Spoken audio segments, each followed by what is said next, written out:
Alam mo, since 2021, I have a plan to go vacation with Janine. I want that we are two only. But you know what? Instead that I have a lot of jobs, it's disappear one by one.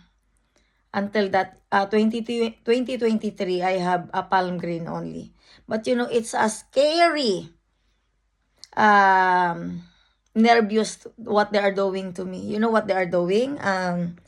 They give me 1 hours and 45 minutes only in Palm Green. They're in Bugma, but I work together with Moons, but they make a lot of something scary sound. I feel like, you know, there's a what do you call that, invisible person behind me. Yeah. And then some of my things is gone. Your papers, important papers is gone too. Some of case is gone. And then sometimes I heard that someone throw a case here inside the rooms. Naririnig ko yung mga susi kung paano ihagis. Grabe, napaka nila. Yung mga Pilipinang nakilala ko dito, napakagaling nila sa sa mga magic kung paano kanila lito-lituhin, kung paano kanila hagisan ng invisible sila. Alam mo kung ano nangyari sa akin? Ginamitan nila ako ng albularyo na ninakaw sa akin. Tapos yung nagsanib puwersa sila sa kadiliman. Albularyo at kadiliman na pwede silang grabe yung gawain ni Haring, promise. Ayoko nang ikwento talaga, pero naging bulgar na lang talaga sa Denmark at ginawa na lang talagang ang dapat na sekreto ng buhay ko na bulgar dahil sa kademonyuhan nila. Tapos alam mo, yun yung plano namin na mag-vacation ni Abby nung 2021. Tinanggalan nila ako ng trabaho. Kasi dapat magbabakasyon kami ng anak ko. We have a plan to go vacation because it's long time ago that she been in Philippines. Last time that she been in Philippines when she is 7 years old, that she celebrate first Dibo. Dibo is like special occasion in her birthday celebration. And then I decide to go there for vacation. I know that they didn't allow me anymore because they have another plan. This girl is, she have a strong mind, so we need to use another more kind of medicine how we can destroy, kung paano sirain ang utak. Honest, last year is yun yung pinaka worst na nagkaroon ako ng nervous gid ako. Tapos nagpagaling ako in 7 months, pero honest is inaatake ako ng black mark ng kulam. Grabe, sa umaga nakaupo ako sa kama na nakikipag digmaan sa kadiliman. Tapos ang nangyari is nung meron na naman bumulong sa akin na, "Rohelia, tingnan mo nga yung ticket mo. Kailangan mong bumalik ng Denmark kasi yung anak mo ganito, kailangan ka umiiyak sa Denmark." Na-sell stock naman nila ako. So bumalik ako sa Denmark, tinignan ko yung ticket ko, nag-decide ako na, sabi ko sa sister ko, "Ate, I want to go back for Janine." Sabi ko ganun. Ayaw ng mga kapatid ko. Ayaw ng ate ko. Honest is ayaw ni ate. Ang problema ay iniisip ko ang anak ko. Mahirap talaga ang malayo kay Janine. Tapos, yun nga, dahil malayo ako sa anak ko, sabi ko ganun, gusto kong bumalik. Bumalik ako dito, ang nangyari na naman ay ang nangyari nung bumalik ako dito, nag-umpisa na naman sila ng gulo. Bumalik ako dito guys, akala ko tahimik na. Siyempre magaling na ako, mayroon na akong doctor certificate, maipapakita ko na hindi ko talaga kailangan ng maintenance. Ang kailangan ko ay peace of mind. Kailangan ko ng makita ang anak ko kasi 'di ba kapag stress ka dapat hindi mo ilalayo ang anak sa nanay. Dahil una, hindi naman ako nananakit na nanay. Pero ang hindi ko maintindihan guys is, pilit nilang nilalayo sa akin ang anak ko. Nilalayo nila sa akin ang anak ko para yun, magawa nila kung anong gusto nilang gawin sa akin. Tapos nung nakikipagkaibigan ako doon sa isang Vietnamese pa ay alam mo naman, Vietnamese, baka sabihin na naman, ayan yan, babaeng yan. Pag nagsalita yan, ganyan. Pero sa totoo lang, dahil dito sa tenga na to, ito to, kapag walang ano yan, walang bulak, walang cottons, promise, ang ingay-ingay ng tenga ko. Maya-maya may sakit ako. Maya-maya may sakit ako. Pero alam mo kung yung pinaka kinatatakutan ko doon? Yung malapit sa akin ang kriminal doon sa Pilipinas. Kaya kung sa bagay wala akong mapuntahan dito, mas matindi. Pero alam mo, nung nakita ko yung anak ko, naging okay ako. Yes, naging okay ako dahil nakita ko yung sitwasyon niya. Naging okay ako sa Pilipinas in 7 months lang Samantala dito, binibigyan ako ng medication from 2000. Nagsimula ang 2009. Ayun. Binabanata na nila ako ng bully noon. Tapos 2010, nung nanganak ako kay Jinin, they give me medicine for anti-stress. They said anti-stress. But honestly, it's not about anti-stress. It's about how to make me stress all the time. Because, you know what? From Philippines, I don't have stress. I have a happy life. Simple but happy life. I came from biggest family in Philippines. Yes. You know what is Kandari? That's my parents' place. Yeah. Kandari, Pandan, Antique. Yeah. If you know the Malumpati Spring, yeah. May lupa ang pamilya, mga relatives nandyan na pinaghati-hatian na. Alam mo, sa totoo lang, ang mga tao dito, hindi talaga sila tumigil. Ang plano ko nung binenta yung plano ko talaga ay umuwi sa Pilipinas. Umuwi at ako'y pagod na that time. Alam mo, pa lang yun 2000, ilang taon that time si Abby? 2010, 11, 12. 2012, 2 years pa lang nila akong ini-stress that time. Sukong-suko na ako. Sinabi ko na, ayoko na. Ayoko ng ganitong buhay. Ayoko nang ginaganito ako. Nag-give up na ako. Sabi kong ganun, yung feelings na respeto kay Mons na wala na. Kasi dahil sa ginagawa nila sa akin. Nag-decide ako na, yun. Sabi ko, ibenta na lang bahay. Sabi kong ganun. Para makauwi na ako sa Pilipinas. Pero grabe guys. Sinusundan nila ako kahit saan. So, sabi kong ganun. Para kay Jinin, I will give another chance. Another chance, guys. So, nagstay ako.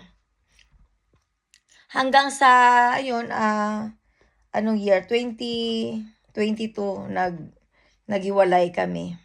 Nung naghiwalay kami, ayun, doon na leche-leche, ang sobra-sobrang leche na. Leche de leche ng pisting animala na ang naging naging miserabling buhay na sobra-sobra.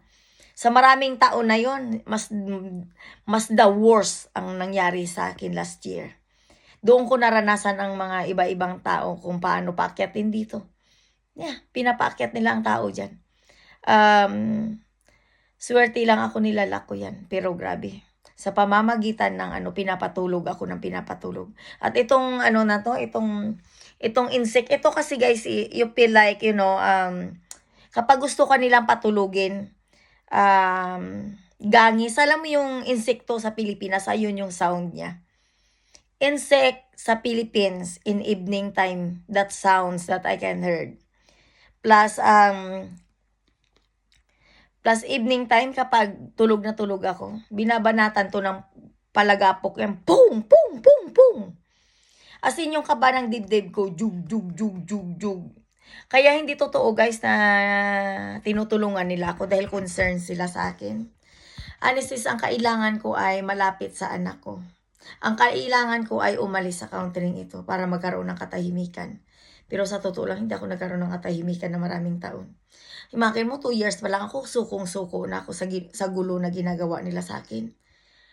Imakin mo, tumagal ako ng maraming taon, guys. Hawak ako sa liig.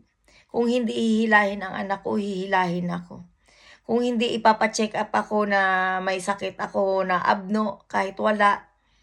Ayun ang papel ko, guys. O kaya ayun, bigyan ng sakit si Mons para ako ang mag-alaga. Taga-alaga ako ng matanda na hindi ko mahal. Honest na wala ng early. Nawala ng maaga because of them. Sino ba naman guys ang makikipag making love sa asawa mo na pinapanood at binababoy ka sa country ito? Parang nanonood lang sila ng aso araw-araw. Tapos yung puking ng hinayop kong kapitbahay na yan. Alam mo last year, nabastos ako niyan. Nabastos ako, naranasan kong bastos-bastusin. Yeah. Pinagtatawanan. Alam na alam nila kung anong nangyayari sa akin. Pero kung ano, alam mo kung anong natuklasan ko? Dahil sa totoo lang, sa tagal na hindi na kami nagsisex, wala. Ano na lang, yung ginagawa nila is editing sex. Para mayroon silang ipakita sa tao na nagsisex pa rin kami kahit divorce na. Honest is we didn't make love or sex. In the beginning, love, yeah. Lately, they want that, we want sex. Nawala na. Kulang, nandoon na may nangyari na, yan, parang nakaw sex na lang talaga. Pero grabe pala yung mga tao talaga kapag babastusin ka pa ulit-ulit. Paulit-ulit ng senaryo ng buhay ko, binabastos ako in public.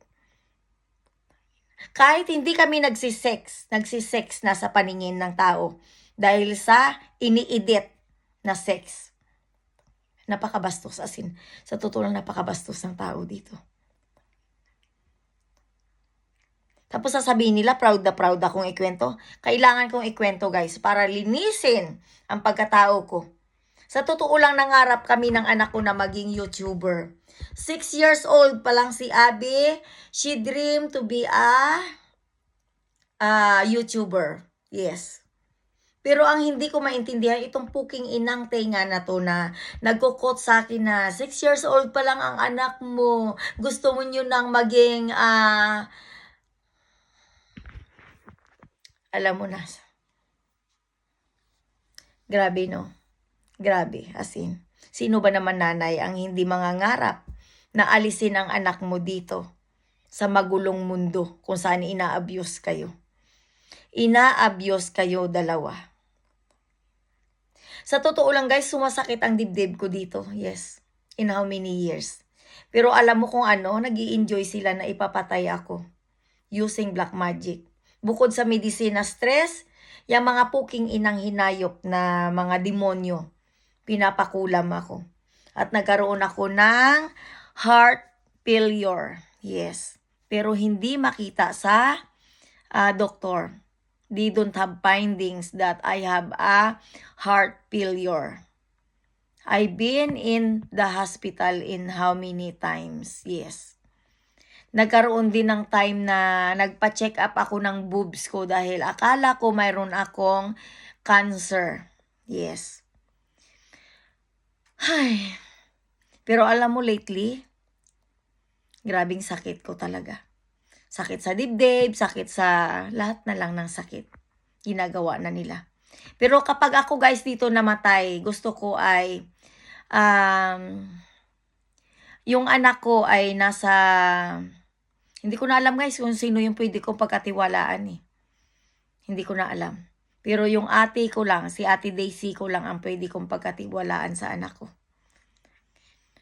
Tapos tinitira din para ano. Pag nawala ang ate ko, ako at saka si Auntie Bibian, iisa lang yan guys. Gusto talaga kaming patayin na pwede kong pagkatiwalaan sa anak ko. At hindi nila pwedeng gawin sa anak ko ang ginawa nila sa akin na pang-a-abuse. Dahil pwede ko silang kasuhan ng child abuse. Yes. Alalahanin nila ang anak ko. 14 years old lang yan. She don't have boyfriend. No. Since that they removed Jenin last year. Ang anak ko ay she'll never say secret. She don't have any secret to me. If she said, no ma'am, I don't have boyfriend. Wala siyang boyfriend. I know her. At nakikita ko sa mga mata niya kung gaano kalungkot. Malungkot siya dito guys, as in ang lungkot. Ang lungkot ng buhay namin guys, napaka-miserabling malungkot. Dati kulang na lang magbigti ako dahil sa kahihiyan na ginagawa sa akin ng Denmark.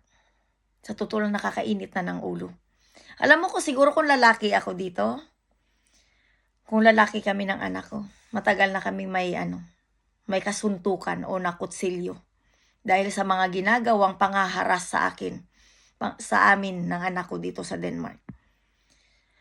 Ayun lang guys, update ko kayo next day. Kasi kinuha ko yung susi ng CR kasi alam ko na yung internet pinapatay ni Mons. Pinapatay ni Mons ang internet kasi mayroon silang gustong gawin sa akin guys. At kapag panawagan to all Filipino, just in case that, there's something happened to me here in Denmark, please, do something. Ask help international, especially to nice people. Yeah. Because I know that we are not safe in Denmark. Hindi kami safe sa Denmark, guys, ng maraming taon. Lalo na this time. Yeah. Dahil yung mga tao dito na sa buwat, yun ang nilang gustong gawin. At ang ginagawa nila ay stress dito, stress doon ang ginagawa nila sa akin. At yun lang guys, thank you nga pala sa inyong lahat. God bless. Ipag-pray nyo na lang ako na makauwi kami ni Abby ng safe. Yeah, yun lang. Bye.